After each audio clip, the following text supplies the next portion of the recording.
মধ্যে যে কথাগুলো বলা হলো এটা হাদিস কোরআন মোতাবেক। ভারতে একটি মাদ্রাসা আছে বাজান, গানটা ইউটিউবে অনেক পাইবেন, কিন্তু দুই একটা কথা শুনে রাখেন। ভারতে আলিয়া মাদ্রাসার একজন বড় মাওলানা ছিলেন। তিনি তার এক দোকানে গিয়ে পান খাইতেন। ওই পানের যে ব্যক্তি পান বিক্রি করে সে বলে, মাওলানা সাহেব আমার জন্য একটু দোয়া করেন, আমি অনেক বড় লোক হইতে পারি। মাওলানা সাহেব হাত তুলে বলে, এ আল্লাহ তুমি ওকে মানুষ বানায় দাও, এ আল্লাহ তুমি ওকে মানুষ বানায় দাও। এমনি করে 12 বছর এই দোয়া করলেন। প্রতিদিন পান খায় আর দোয়া করে।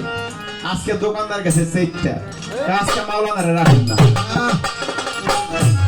মাওলানার আজকেও বলছে, মাওলানা সাহেব আমার জন্য একটু দোয়া করেন, আল্লাহ আমার একটু বড় লোক বানায় দেয়।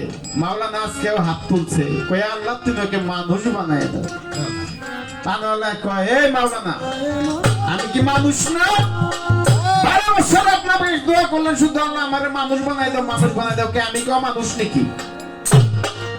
তখন মাওলানা তার মাথার পাগড়িটা খুলে ওই পানওয়ালার মাথার মধ্যে পরাই দিলেন। যখন পাগড়িটা পরাই দিলেন, চতুর্দিকে চেয়ে দেখে মানুষ রূপে আমরা বিভিন্ন মানুষ বিভিন্ন রূপে ঘুরে বেড়াইতেছি কর্মকরণ অনুসারে। কেহ কুকুর, কেহ শ্রীগাল, কেহ গরু, কেহ মহিষ, কেহ হাতি। তখন ওই পানওয়ালায় যখন তার নিজের দিকে তাকাইলেন, নিজের দিকে তাকায় দেখে তাকে একটা বানরের রূপে দেখা যায়, একটা বানরের রূপে তাকে দেখা যায়। তখন তিনি মাওলানা সাহেবের পার মধ্যে ধরলেন, মাওলানা সাহেব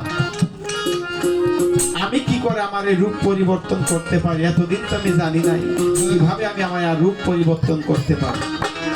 তখন সে মাওলানা বললেন, সে হইয়াছে মানুষ রতন, সব আজ থাকতে যার কিছু নাই।